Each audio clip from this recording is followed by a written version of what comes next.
Live. I'm going to click the blue go live button. Click. And we're live.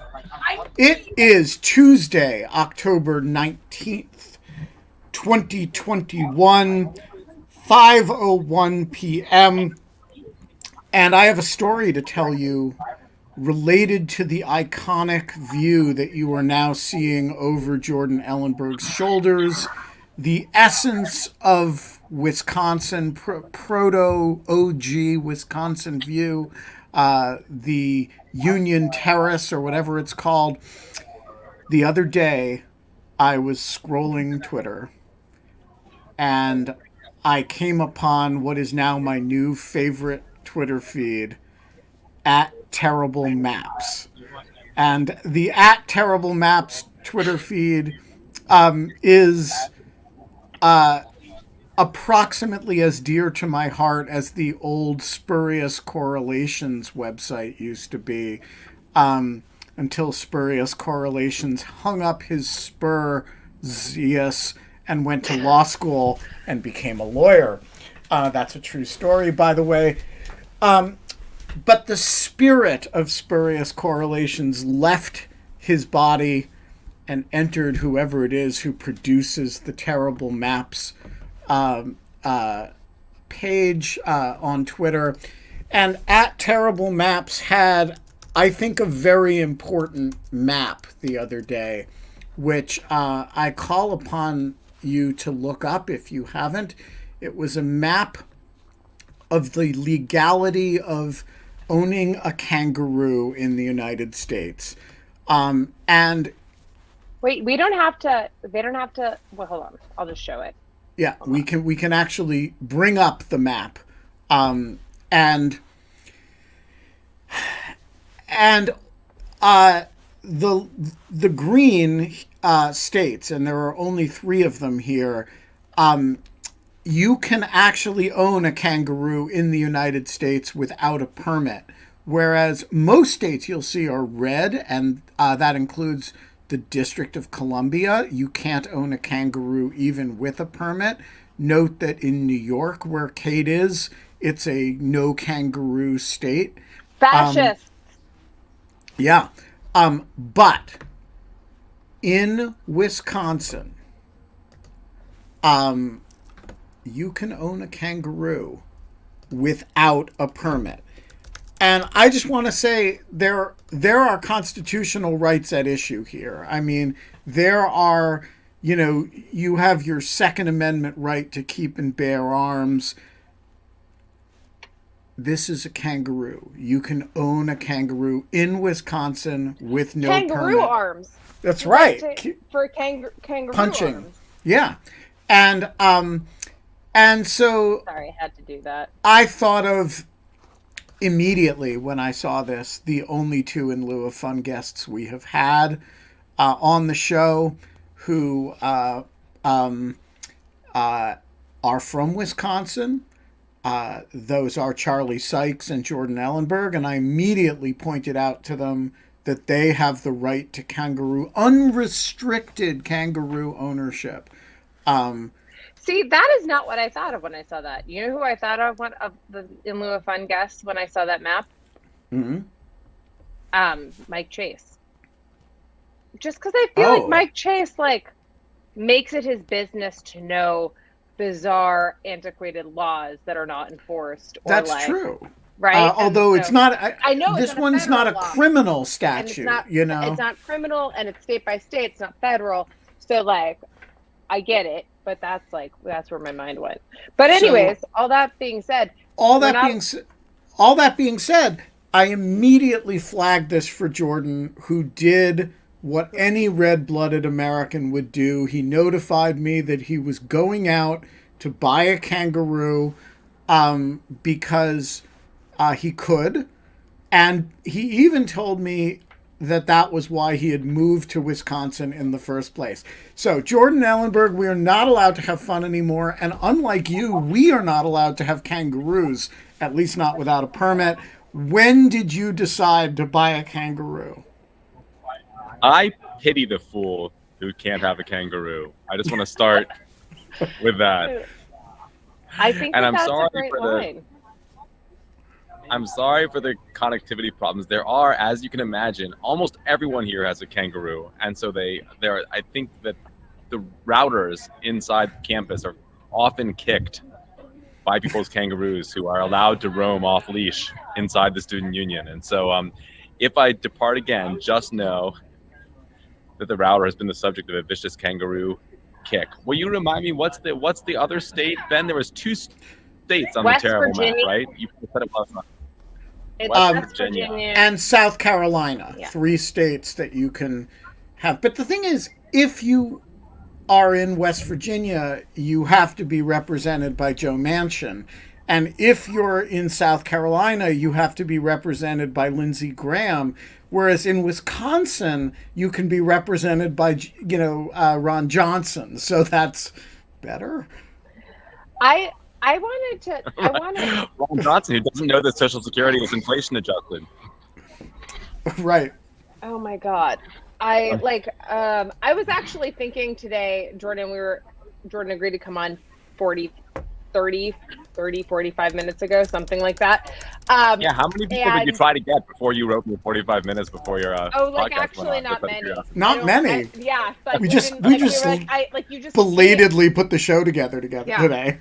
But I was gonna say that basically I coincidentally, with this weird fixation that Ben has on kangaroos today, I was discussing the possibility of getting emu if John and I someday move outside of New York City. And I was trying to figure out how to get emu. And John was saying that they're not good for anything, but they're kind of like llamas. Did you know that they guard things? Llamas are excellent guarders of sheep and goats, and emu are excellent guarders of, and they also have these giant blue eggs that are approximately 10 eggs, worth 10 chicken eggs worth of eggs. So that's 500, and they lay about 50 of them a year. So it's 500 eggs. So that actually seems like good value. I think I need an emu. I've never tried to steal anything from an emu, so I guess I did not know this factoid about them being good guards of things. I would. Well, I after my recent research into the cassowary, which is kind of like an emu on meth, that has sharp. Oh my God, they are so terrifying. Somebody sent me one as a prospective beast of the day. It has a knife claw. One of its talons is sharpened into a dagger, and it can stab you to death with its foot. It's the scariest bird in the world. I'm just laughing because while I think in this Zoom era, when you say that somebody sent you one, you meant that somebody emailed you a picture of one, but I like to imagine that just a big cardboard box appeared at your door and someone had sent you a cassowary. It's stalked out. You opened it. Fragile! And then it's just oh my God. Well, check out the, there was a cassowary stabbing to death of somebody in Georgia not too long ago. The newspaper stories about which are genuinely upsetting. Just ran him through. Have you guys? So sorry. Well, look, if we're going to talk about weird animals, that's just going to be what we're going to talk about. Did you guys see the thing about the 90 or something rattlesnakes that were cleared out from under the person's house? They were the beast of the day the other day. Oh, they were? Yeah, that was kind of gross. I didn't see it, but I thought we were going to talk about, if we're going to talk about charismatic megafauna and their relation with political economy, I thought we were going to talk about the hundreds of capybaras that have invaded the upscale neighborhood of Buenos Aires. Yes. In some kind I think we should. Don't I have a capybara yet? Why? Where's the fucking map to see if I can have a capybara? We can make this about politics. Do you remember when Rudy Giuliani went after ferrets? Does anyone remember this? I don't remember that, but you mean as pets? Yeah, he banned them in New York, and people went apeshit. Very if you've seen the footage of the capybaras, it's hard to imagine it's not actually viral marketing for sort of some kind of like gently satirical Argentine political movie. So for Right? those who do not know this story, reverse gentrification. I just want to say, if we are talking capybaras with Jordan, I And have we to are. disclose that when I was probably 13, I first learned that the capybara was the world's largest rodent Yeah. from one Jordan Ellenberg, then probably 11, who read it somewhere and found it important to come tell me this. And ever since then, he and I have had a joke that the capybara is actually only the second largest rodent in the world, because Jordan himself is the largest rodent in the world. And why this joke has remained funny these 40 years, I really can't tell you. But Well, we can all agree that it has remained as funny as it was at the start. yes. I think it's because I can like imagine but yes. 11-year-old Ben and 11-year-old Jordan like having this conversation and then laughing hilariously Ben's at it and older than looking me. back I'm on young. it. It's pretty cute. Don't say I'm as old as Ben. I'm not nearly as old as Ben. Yeah, that's right. Jordan is 2 years younger than I am, almost to the day. But I will say that I do remember a particularly witty Jordan Ellenbergism from our early teen years that, again, I cannot imagine why we both found so funny at the time, when Jordan announced that he was now 6 feet tall, which was 1.5 feet longer than the pathetic capybara that was second in the Oh my god! rodent. Why isn't that your Twitter profile, Jordan? Like exactly 1.5 capybaras, like long. Like that's all you have to. Like that should just be your like measure things in capybaras. You could write like a whole children's book about this. Like I think what this has shown, and what I want just to make clear to everyone, is that when it comes to capybara enthusiasm, you guys are getting here, but I've been here. I just want to lay down that. All right. So what happened in Argentina? yeah, what did happen with the capybaras? So there was a genteel suburban like neighborhood a gated, of Buenos like a Aires. gated community. Community, I think, but the gates were no match for the enterprising capybara. Capybara. Sure. Who just sort of like came in and found, there's nothing nicer to graze on, I'm told, than a beautifully jewel-like manicured lawn of a well-fed Argentine. And that is exactly what the capybaras are doing. And they're just kind of, they don't have, I don't think they have predators who live in the city limits of Buenos Aires.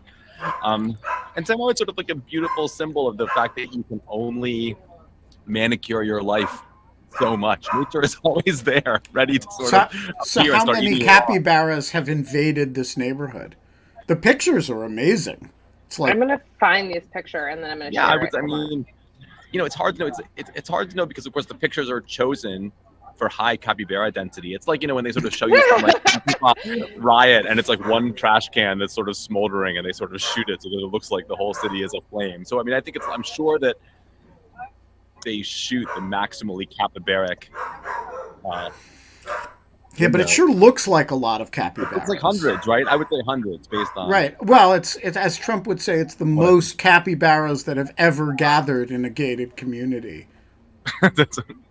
I mean, yeah, this is okay, hold on. I'm finding these pictures. I'm seeing them. There's someone's alarm is going off. I think it's John. Wow, I'm not seeing like hundreds of them. I'm just seeing like a couple hanging out. There is capybara video here for those. Let's hang on. As soon as the ad is done, I will share it. Okay, here we go. But something I think is true for sure, at least it's true in the Midwest, and I wonder if it's true for you guys, is that because of the reduction of traffic caused by the pandemic, there are just more mammals around, every kind in populated areas. Oh, are we seeing the capybaras? Let's watch the video first. Let's go to the videotape. As they Ben, say. your dogs are really loud. I think they're your dogs.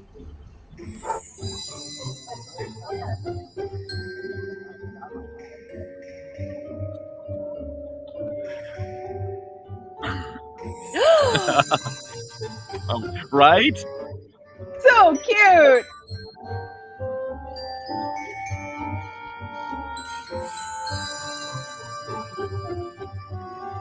How do I get one? I don't understand. Why can't I have one of these? This is amazing. I think if you lived in Wisconsin, you could have one without a permit. I think that that's right. That's the best argument besides cheese that I've ever heard for Wisconsin, and Jordan Ellenberg that I've heard for Wisconsin. I have not. Do we know for a fact that I could have a capybara?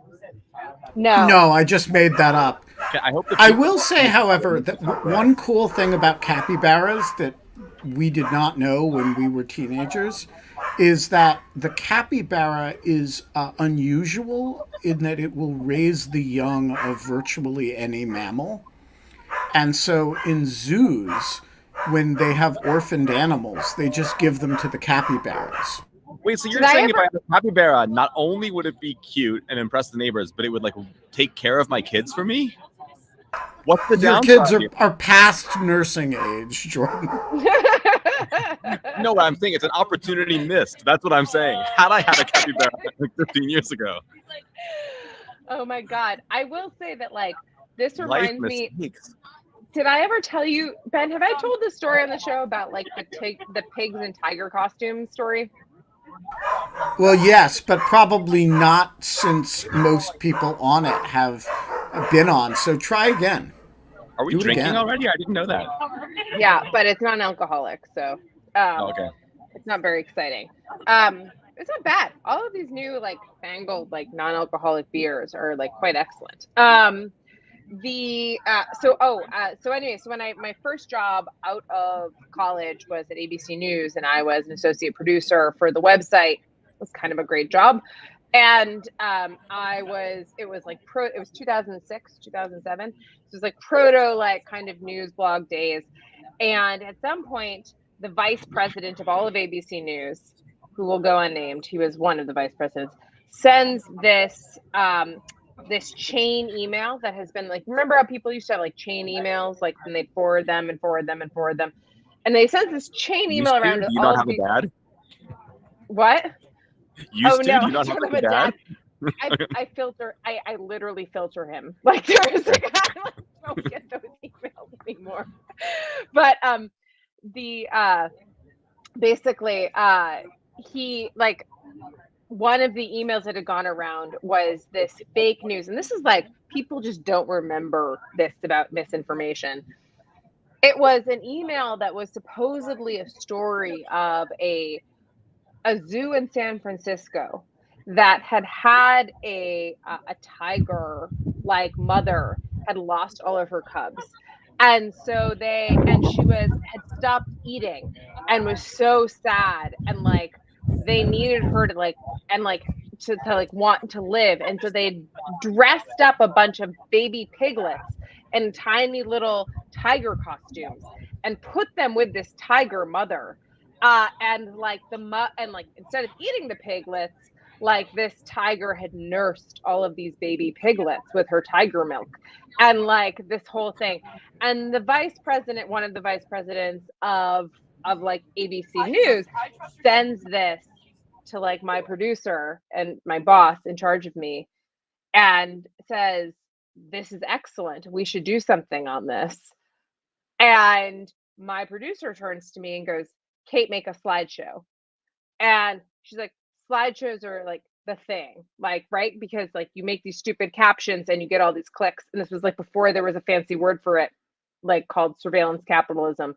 But anyways, and I go, I don't think I can get the rights to these photos, and I don't think this story is real. And then sure enough, I like Snopes it. They still had Snopes in like 2006. And it's like actually a zoo that like it's like all the photos are from a zoo in Thailand that like specializes in weird cohabitation of animals that should hate each other and like want to eat each other and like raising them together. And so I report this back to my producer, and my producer goes, I don't care. Like, make the slideshow. And I was like, no, I'm not going to do that. I'm going to get to be the one that gets fired. I mean, maybe I got left shortly thereafter, but it was like one of these amazing stories of like, I mean, in retrospect, looking back, she probably wanted me to be like, there's an email hoax going around, and this is the cute way to look at it. Like, isn't this fun? And I was just like, we can't get rights to these photos.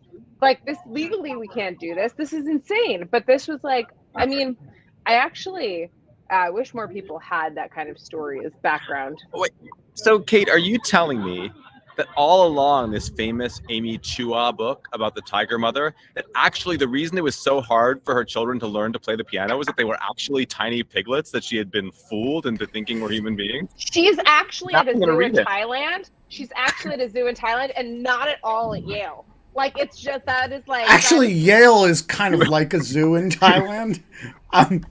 We can say that now because Scott's not here and Mateo won't get too offended.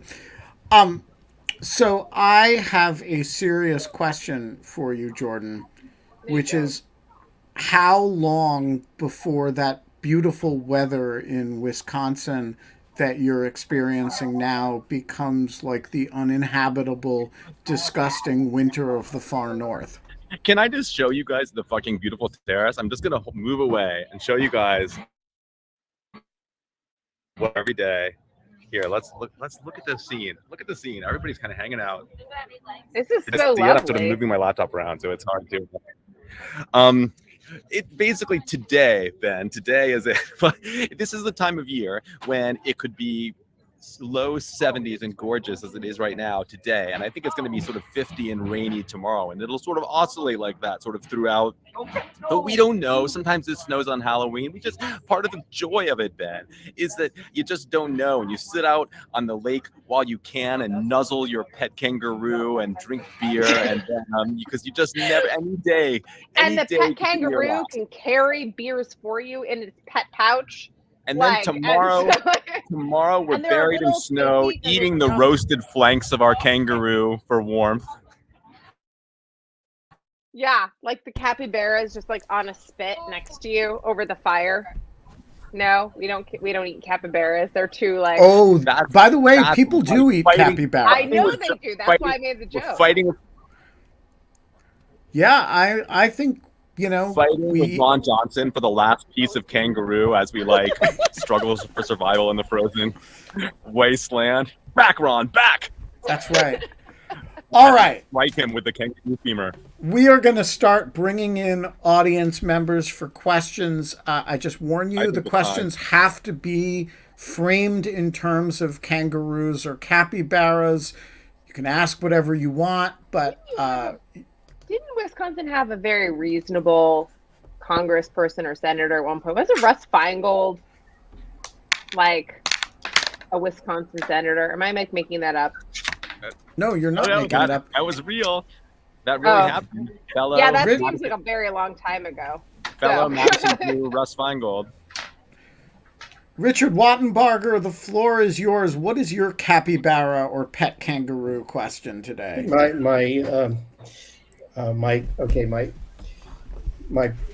pet kangaroo. So how are kangaroos with number theory? How are they with? How do kangaroos do with number theory? Are they? Can they kick some real like prime number ass or something?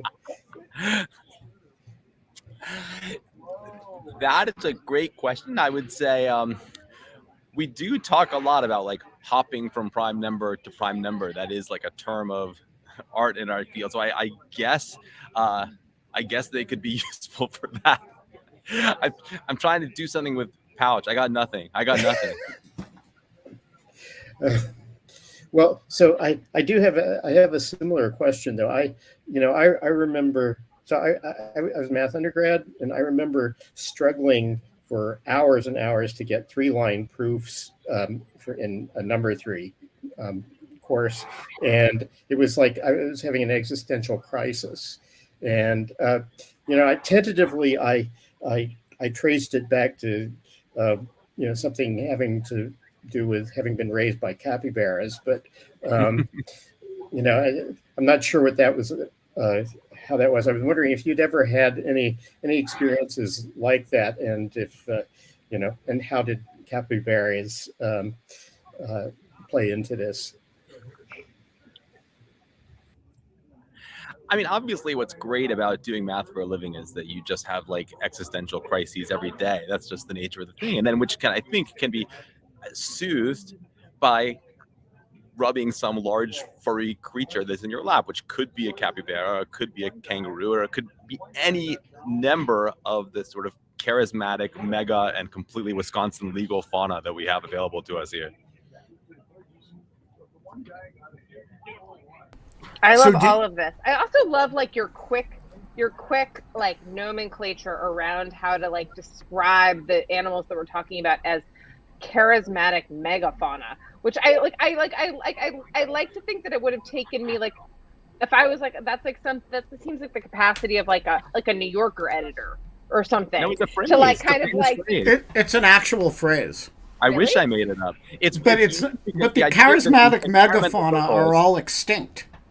No, I think like a harp seal is a charismatic. The idea is this: in environmental circles, they're like, what's really important is that the plankton are okay. If the plankton are not okay, we're all fucked. But you can't get people to give money to save the plankton. You can only get money for people to give money to save the whales that eat the plankton. So charismatic megafauna is sort of a term of art in environmental circles where you're like, what are the animals so cute that people will actually open up their checkbooks? I don't think that's what charismatic megafauna means. Yes, it is. No, he's right. I looked it up. That's what I thought. I thought charismatic megafauna were like the Ice Age giant mammals that all went extinct. No, you're actually like Jordan is correct. Who's right? Jordan's correct.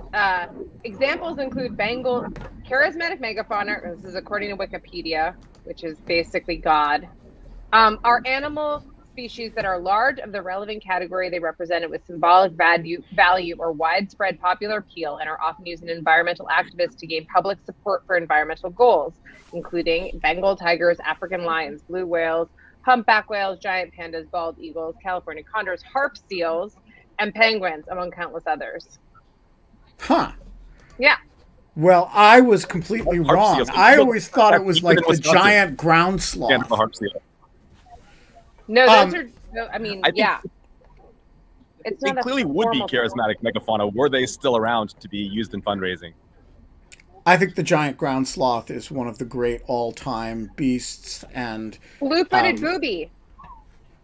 I like the blue-footed booby. And the dodo bird. Oh, that one's dead. Yeah, but that's why it's not a charismatic. You should call it the once charismatic giant ground. Yeah, the formerly charismatic while still with us. Christopher Argyris, you and your midriff have the floor.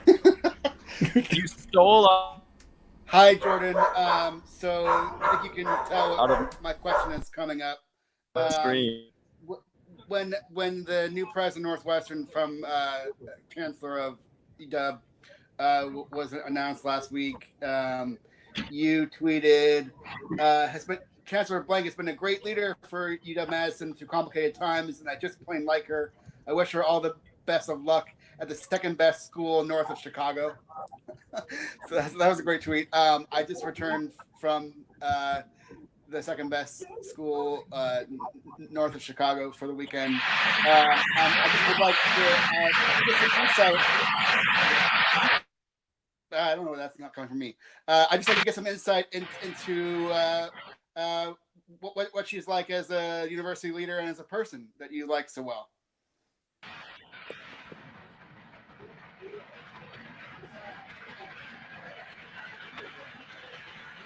Jordan, are you there? But I can't hear. You can't hear? He asked basically like what you like about Jordan, refresh your screen.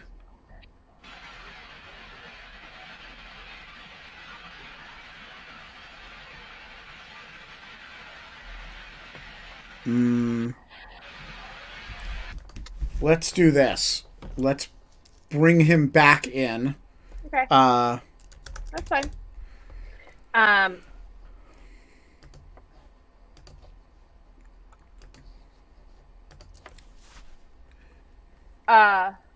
Well, Christopher Argyris once again broke in lieu of fun. Can you hear now, Jordan Ellenberg? Okay, there's a sequence of Can you very hear us? loud. Yes, there's a sequence of very loud sounds that happens in the terrace every afternoon, which is the nuclear power plant cooling and then the foghorn. And I forgot that was going to happen. Sorry. All right. But I think now it's done. So Chris Argyris asked basically that that the chancellor of UW is leaving to go to Northwestern, and he was wondering if you had any thoughts about her as a leader or a person. Yeah, first of all, UW is the one in Seattle, and we're UW. Always important to keep in mind. Oh, sorry. That was my mistake, not Chris's mistake. I shortened. Is that true? Yeah. I didn't know that. Yes. You know, like, I'm not Why very would I good. lie? I'm not good at these things. Like Michigan and Michigan's, like, I never knew that Michigan, it was always Michigan State, and that they never said CIT. They say Caltech. Like, never say CIT. True. That is true. But I didn't know that when I was in college and applying to schools. And so I looked like an idiot when I applied to Caltech and said CIT in my application like 10 times. Wouldn't it be great if Becky Blank walked by the terrace right now and I could put her on? But she probably won't. But yes, I have nothing but good things to say about her, and I think she'll be great for Northwestern. I mean, I will say this, she has shown, to my mind, an incredible deftness, not deafness, in navigating, running a gigantic institution filled with pain in the ass faculty members such as myself, while also sort of dealing with the state legislature and the responsibilities of essentially managing a public trust. That has not been easy, and there has been a lot of very narrow channels that she's had to navigate this place through. And it's in a very healthy place right now. It's growing very fast. Want to hear something controversial? This year, for the first time ever, and I think people don't really know this, kids from Wisconsin are a minority of our freshman class. That has never happened before at the University of Wisconsin, and it's a pretty interesting shift in what we're doing. And that's been, I think, largely brought about by Chancellor Blank. We have the same number of Wisconsin. Is it a good thing or a bad thing? I'd say it's a good thing. You'll hear different views, but we have the same number of Wisconsin students we've always had. We've just enlarged. We've just brought in more students from out of state than we had before. So we're not doing less of the thing that it's our state mission to do, but we're doing more of other stuff. So at Northwestern, the particular skills she has of being able to work with a legislature, which is very specialized, and I hope to hell we can find someone else who can do it, that she won't need to do at Northwestern. But in just the other ways of like running a big, gigantic machine, Northwestern isn't quite as gigantic as here, but it's still a sizable school. I think she'll be great. I have a lot of faith in her. Cool. That's great. Daniel, just as the question we were gonna open it up, you popped up on screen, so you get the next question. So I have a completely non-serious question, which is, if you had to guesstimate, how many illegally owned kangaroos are in the United States? How would you do it without knowing anything other than what's on that map about state law or kangaroo ownership interests on the part of Americans? How would you go about it? This is like the jelly bean question, like how many jelly beans are in the jar. Except there's no jar. But there's kangaroos, and it's like roughly grouped by state. But some states allow them. I think 1,000, just based on my theory that America is a very big country and there's 1,000 of anything, no matter how weird it is. There's probably 1,000 of it. What do you? How would think, you estimate it, Kate? I would actually kind of do it by like, I think there's probably a lot fewer than that. I don't like. I think I would estimate it by guessing how many illegally owned tiger or legally or illegally owned exotics like tigers or lions there are, and those are probably an order of magnitude more attractive to people to have than kangaroos. So I would say there's probably a dozen. So I would guess that there is many more than 1,000. And the reason I would guess that is that just as there are, cat people who fill whole houses with cats, there is somebody who, You don't by think they would have him made or an Netflix herself, special about this or something? owns 1,000. It's like 3 people together own 10,000 kangaroos. And I just think that's, like, I don't know which state they're in, but I think that's just very likely. And so I would guess that there's... wrong, but I think Ben's more wrong. I think there's going to be 10,000 illegally owned kangaroos. There is an Atlas you think there's Obscura one about person who has this. a 3,000 strong illegal herd? Guys, you're going to see some more scenery because I have to move to a place where I can get a plug because my laptop's running low on battery. So okay, bear with so me. meanwhile, I'm Kate, tell us about the Atlas Obscura article about America's secret kangaroo problem. It turns out that apparently there are errant kangaroos in Indiana and Oklahoma, and there's like populations of them, and there's a small breeding colony. But no, I think that I'm right. I think that it's it's actually a phantom philosophy. There are no like actual kangaroos that exist in the wild in the US, and it doesn't seem like there's a secret population of them privately owned. I think I'm closer to right than you guys are. There is apparently a thing called a phantom kangaroo though. What's a phantom kangaroo? It's like literally it's like kind of a Bigfoot thing where they see prints of kangaroos' feet, and they in places where there's no native population, but they see kangaroo prints somewhere. It sounds wow. This is like there's like a whole thing about this phantom kangaroos. Who the hell knew this? Weird. This is why we do in lieu of fun, to make ourselves Google such I'm using important Ask questions Jeeves right now, so I okay. just want to So Jordan, how much of that did you hear? Something about the America's national kangaroo. That's problem. correct. Yeah. That's all I heard. I was focused on getting power and John Hawkins. The point is, I'm right. There are thousands, tens of thousands of feral kangaroos hopping all over Indiana. John Hawkinson, the floor is yours. Well, Kate, having proved me right. For Jordan, I want to bring this back to capybaras because they're really what's important here, and it's important to correct a misconception that's been explained on the show. It turns out that capybaras are legal in New York State, but not in New York City. And so the question is really, what, Jordan, do you think we should do to put pressure on the parents' Clonic to house a capybara for Kate's temporary use or occasional use, in New York State? Or what other mechanism can we have for Kate to get a capybara that's not illicit? Like maybe Genevieve could house it for her? I don't know.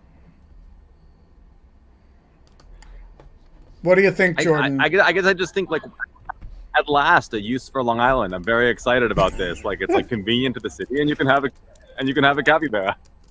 I'm like they are very. I'm not wedded. I can leave New York City to have a capybara. Like does a capybara count as a that. charismatic megafauna? Yes, it's increasingly. It's really not endangered in any way. So I would think so. Mateo Caraba, the floor belongs to you and your bunk bed. Thanks, Ben. Here, real quick, not related to my question at all, but I've been looking into kangaroo and wallaby food, and it looks like there's a factory in the United States that produces it, which suggests that there's sufficient volume of kangaroos here to make that an economical decision. So, although we were talking about only the illegal kangaroos. So then we'll have to subtract out the zoo's purchases, and then I don't know. Well, and the entire state of Wisconsin. And the state of Wisconsin. All right. All right. How have we sustained this for 40 minutes? I don't even understand. I'm like very impressed with that. Still going better strong. Question is how it's been sustained for 532 hours.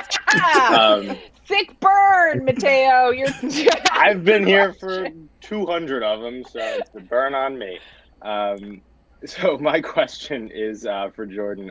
What's your favorite open problem or closed problem or proof? Just generally, math-wise, preferably. But one of my favorites is the Kakea problem. Maybe I've been thinking about it this week. We all have our problems that we probably will never solve, but every year or so you come back to them and think about them quite fervently. And the nature of this problem, we won't go into the details, but if you have some region in space which contains a short line segment in every direction, how big does that region have to be? I mean, if you have like a sphere or something, that clearly contains like a line segment in every direction, but you can do it with regions that are much, much smaller than that. And the question is, how small? How can you efficiently layer those line segments in all those different directions on top of each other?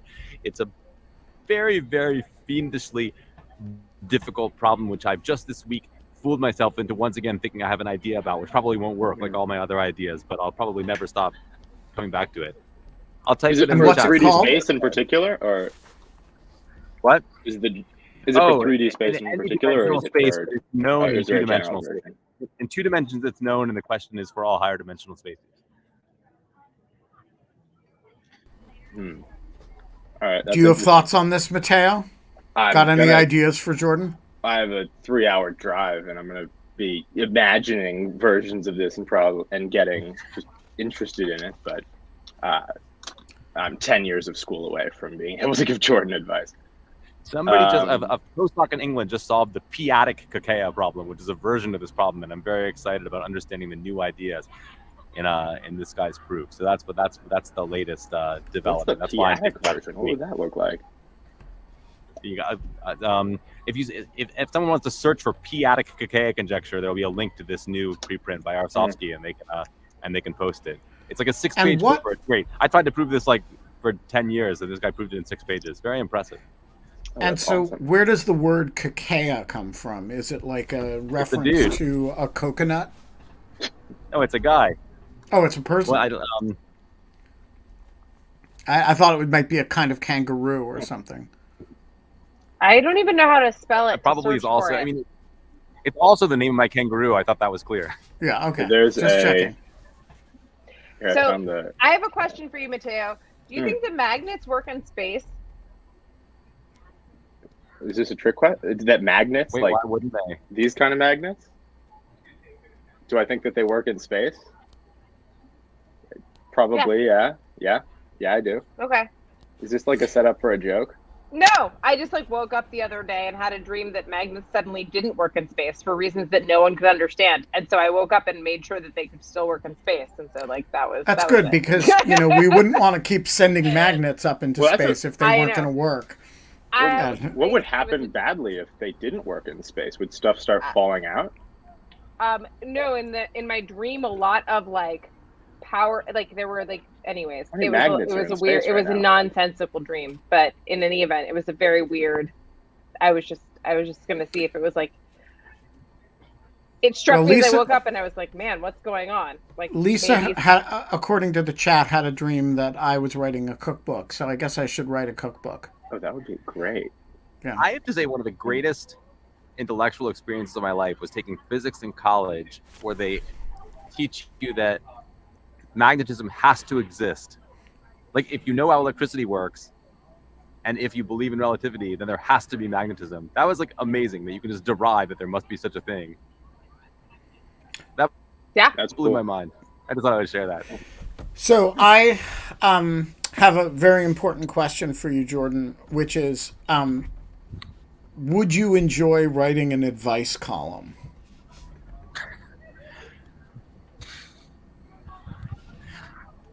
I do enjoy giving advice in real life, but I wonder if that suggests that I would or would not enjoy writing an advice column. I don't know. Boy, I have thought about a lot of different things, but that is one I have never devoted even a second of thought. That's why I'm asking, because it's good to hit somebody with a question that like they would have never thought about before.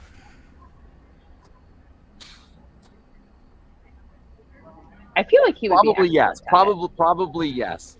I think you'd enjoy writing I think it. the answer to this question for any form of writing is like, could I put jokes in it? And if the answer is yes, then I would probably like doing it. And for an advice column, the answer is clearly yes. If you ask me would I like writing legislation, then like for that same reason, probably no. That's a good rule. Is there I've been funny legislation? I've been thinking about writing Any an piece of advice legislation column. you would say is humorous. I've been thinking about writing an advice column ever since somebody suggested it on the show, and I'm just interested in whether other people are interested in writing advice columns. Okay, we have Michael Mann and a previously non-introduced to the In Lieu of Fun audience, Canine. So let's say hello. I also saw another person in the background. Oh yeah, my partner's working next to me. Oh, my dog was on. That's June. She just sits with me on the couch, licks me. Excellent. Yeah, I hear the thump, thump, thump, thump, thump of a tail. Sorry. What's on your mind? So when I went earlier this year, I went back to see my grandparents in West Virginia, and their neighbor had a wallaby in their front yard. So I was curious, do you think wallabies would be a good starter pet for kangaroos since they're much smaller? Do you know if they Where do they live? Send me their address. Do you know if they have the same licensing requirements as kangaroos in the United States, or can you get in under the, like if you're in DC and you don't have a kangaroo license, can you sort of slip through the wallaby loophole? What if there's it's like a housing association? That would be a great opportunity to say the phrase, "It's a wallaby, officer." I would love to be able to say that. Maybe it's like the dog, the pet size limits on apartments they have in in New York. Like you have to have a dog under 25 pounds or something to live in a certain type of co-op. It's like that for a housing association in West Virginia. The wallaby loophole, by the way, is a very good name for a band. Yeah, it's a very good band name. Oh my God! So what do you think, Jordan? All their songs would be 25 minutes long. There's no question. Yeah. What do you think? Is the wallaby the gateway marsupial? No, the gateway marsupial. I mean, I think you would. I think if you wanted to start with a marsupial, you would trap a possum, right? There's loads of possums around here. Yeah. Did you hear about that guy who had his possum taken away? No. That was. I keep saying these things, and people think do magnets work in space? And did you hear about the guy who had his possum taken away? And then you post. Kate, I'm coming away from this feeling like that Kate is on a much better internet than the rest of us are on. No, there. I'm gonna cheer up. I'm laughing so hard. No, there was this. This actually, he's like a gay bucking bronco rodeo star, but he also rescues animals in his spare time, but he doesn't have a wildlife rehabilitator license, and he had a gluten intolerant diabetic possum that he had rescued and fed this special diet and took special care of, that was half blind and half deaf, and he had a whole Instagram set up for it. And then I think it was in Arkansas or Alabama or something, and they came and they took it away from him and euthanized it. It was very sad. That is sad. Yeah. I'm just telling you all that. Are we going to do a whole policy show on whether there should be licensing requirements for wildlife rehabilitation? Oh, I would love that. We should have an administrative burdens guy on and talk about that. The Gateway marsupials, by the way, are opening at Wolf Trap this week for the Wallaby loophole. Wolf Trap. I feel like they would stay away from Wolf Trap. I don't know. They're they're Australian marsupials. What do they know from wolves? All right. On a serious note, Jordan. So for those of you who don't know this about Jordan, among other things that he has expertise in, he's spent a fair bit of time thinking about redistricting, being both a mathematician and a Wisconsinite. So we should ask, how bad is it going to be? Or is Wisconsin already so gerrymandered that there really isn't much more work that the legislature can do this year? I do have a talking point about this. Actually, I wasn't thinking I was going to say, but let me bring it up. I think that there has been a huge amount of attention to the redistricting process and gerrymandering this cycle, much more than what there was and should have been in 2010, which is great. But almost everything I read is about the House of Representatives, and I think that's taking your eye off the ball a little bit. I mean, I think, first of all, representative districts are bigger. So, in Wisconsin, probably the issue is, are there going to be two, it's really a difference between whether it's going to be like 6-2 or 5-3. There's not really a way for there to be a lot of competitive districts in Wisconsin at the federal level. What's more, different states have legislatures run by different parties, and so there's some amount of canceling, gerrymander as they might. There's sort of some argument that it'll at least partially cancel out. The state legislative districts are being much less talked about, and that I think is where the real action is, because there you have the direct feedback. The legislators are voting on their own districts. So in Wisconsin, and even more so in the states with undivided government, one party is drawing the entire map to its own benefit, which is not ever going to be true for the House of Representatives. And so it's all magnified there. And I think, look, for people who are concerned about sort of undercutting the basic rules, state legislatures are where it's going to happen. It's not going to happen in Congress. So I would ask the people who are about gerrymandering, think a lot more about these state legislative lines, which in Wisconsin are gerrymandered much, much worse than our congressional district lines. Now, what's going to happen here, it's over my pay grade. Maybe you guys can explain it to me. There's a huge battle about, it's clearly going to go to court because we have a Democratic governor or a Republican legislature. There's a huge battle over what court is going to take it, whether it's going to be in state or federal, who's allowed to intervene. It's the math I understand, the law I do not. So it's not at all clear to me how this is going to be resolved. I can explain the law to you. The law is pretty simple, actually, which is that the Supreme Court said a couple years ago that partisan redistricting, as distinct from racial gerrymanders, do not present a justiciable question in federal court.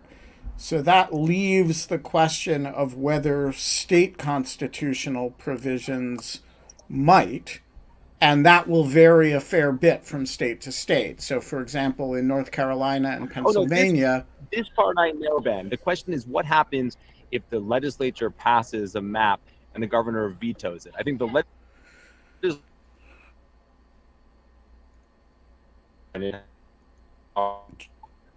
on its own. Jordan, you are breaking up like a congressional district in Wisconsin. Not to mention a dismembered wallaby. Sorry. Oh, Ben! Sorry. Like, no one wants to imagine that. Sorry. I don't hear what I didn't hear what you came back at.